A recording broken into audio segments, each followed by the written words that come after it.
desde ya, ¿verdad? Lógicamente, el propio sistema, cuando decimos superar la explotación y la marginación entre las personas, de una minoría sobre la mayoría, y o el Estado o el mercado sobre el conjunto de la sociedad, todo en base a nuestra propia experiencia y asimilando crítica y creadoramente la experiencia y el pensamiento humanista y socialista universal. Es decir, nosotros vamos a ir creando, ¿verdad?, los valores de las personas desde ya, sea altamente humanitaria, altamente solidaria, equitativa, donde se supere la desigualdad entre los géneros. Todo eso hay que ir pensando y construyendo. Eso se ve y se oye muy bien, pero en la práctica, en lo que pasa en países como Venezuela, no es congruente. Entonces la pregunta es, ¿qué pasa cuando exaltamos o nos pegamos o aplaudimos lo que sucede en Venezuela, el socialismo del siglo XXI y los idearios del frente? Fíjate, nosotros podemos, como digamos, ver los procesos de desarrollo económico social acordes a los países, a su formación económica social, y decir, simpatizar, digamos, ¿verdad?, con determinadas políticas.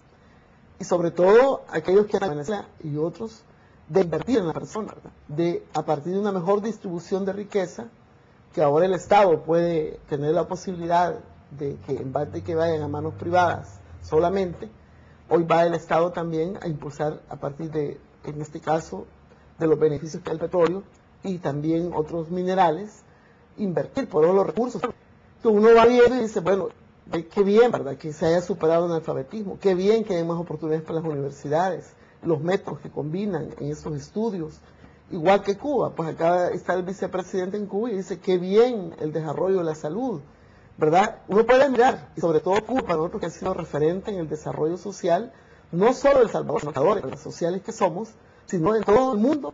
Yo le digo, en Suecia la gente pide los médicos y los convenios de cooperación de los países más altamente desarrollados de Europa con Cuba son para transmitir la tecnología, los avances científicos, ya no digamos América Latina, cómo estamos necesitados de todos estos tipos de avances. Claro, cada uno lo aplica, entonces si nosotros podemos admirar, digamos, los avances tecnológicos, científicos de Cuba, pero no podemos exactamente aplicarlos 100% en nuestra realidad, porque nosotros somos otro país, otra realidad económico-social, otros recursos, y estamos atrasados en un montón de cosas, para hacer cosas. Vaya, para que los médicos vayan hasta los lugares, se requiere también haberle creado condiciones, ¿verdad?, de desarrollo a un municipio o un departamento para que vaya a la par, ¿verdad? A la par, digamos, este médico se va a sentir bien en una unidad médica de Chirilagua, vaya a suponer, porque a la par hay acceso ¿a qué? A tecnología, a luz, agua, desarrollo, 100%, no lo logrado, lógicamente. Entonces, pero otros países ya pueden darse, decir, si aquí se ha logrado. Inclusive en Cuba todavía hay lugares remotos, muy remotos, que no ha llegado totalmente el desarrollo. Igual en Venezuela, igual en China, en Vietnam, es decir, 100% hay todavía, digamos, una cobertura con todas las condiciones, pero sí, ningún ser humano en Cuba puede decir que no está protegido por el sistema de cobertura social, que es una aspiración que nosotros tenemos. Entonces decimos, bueno, ¿y cómo esto lo lograron? Uno se pone a pensar, ¿por qué no nosotros? ¿Cómo lo podemos hacer? Entonces, en los intercambios que están ocurriendo, los procesos democráticos que han llevado realmente a ir superando la marginación, la pobreza, es importante que los discutamos y no vayamos siempre a etiquetar, ¿verdad?, o con miedos ideológicos. No, cuidadito, ¿va? Aquí cuando, por ejemplo, nadie nos ayudaba a superar la epidemia del dengue, yo me recuerdo, ¿verdad?, y nuestra gente estaba muy con toda su experiencia y nos ayudaron a superar esa etapa del dengue, y hasta han hecho un libro de toda esa experiencia que ahora sirve de referencia a nivel de otros pueblos. Claro, la duda es si a través de esto de la internacional socialista, la quinta que se piensa organizar, también es parte de un expansionismo y volver a los conceptos de cómo se planteó el comunismo. Está mañana con nosotros Nidia Díaz, vicepresidenta del Parlamento Centroamericano, militante del FMLN, y hablamos sobre el tema del socialismo del siglo XXI. Ya volvemos.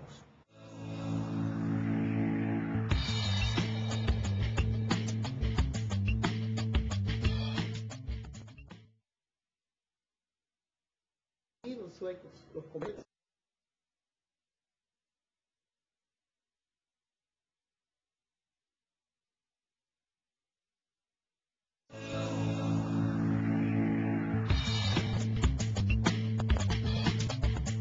Conversamos esta mañana con Nidia Díaz, vicepresidenta del Parlamento Centroamericano, miembro del FMLN. Hablamos del socialismo del siglo XXI y esta experiencia que sucedió allá el 19 al 21 de noviembre pasado, donde se habló del FMLN participando y adhiriéndose a los conceptos del socialismo del siglo XXI y de la creación, que es otro de los elementos.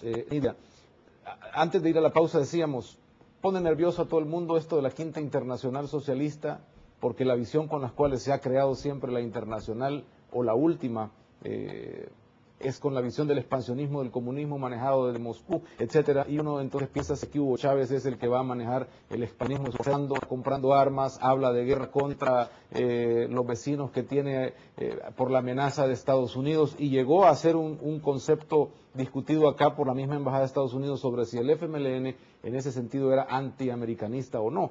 ¿Qué significa realmente la creación de esa Quinta Internacional y la participación del Frente en ella?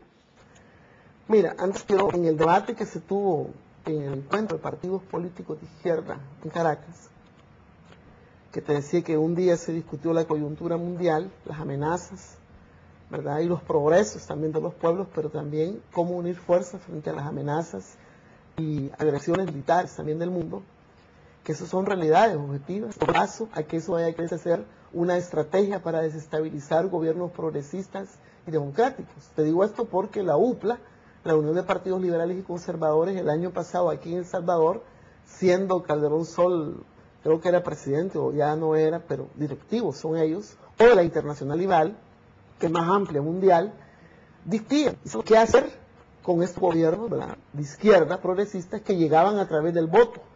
Y ahora que fue las elecciones fraudulentas en Honduras, volvieron allá a platicar sobre estos temas.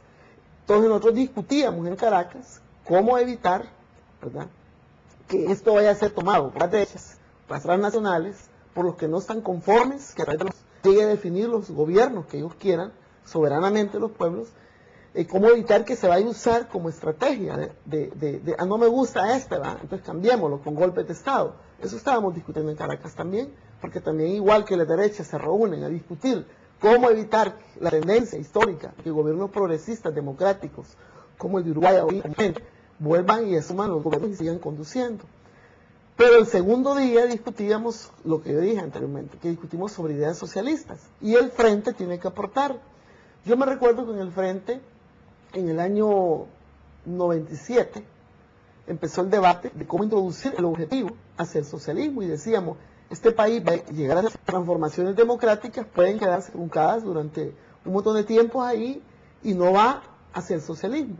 Entonces, ¿qué es la tarea de un partido? Difundir ideas socialistas también, las ventajas de un sistema sobre otro sistema.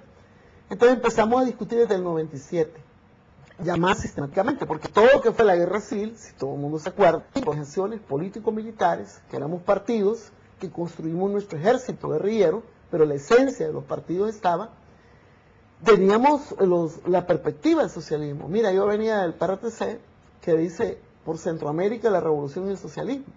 La resistencia nacional, me recuerdo, lucha armada hoy, socialismo mañana. O sea que esos idearios, ahí está, desde el momento que hicimos los estatutos, está ahí planteado el carácter socialista, desde el 92, eso estaba en ley, porque nos aprobaron los estatutos.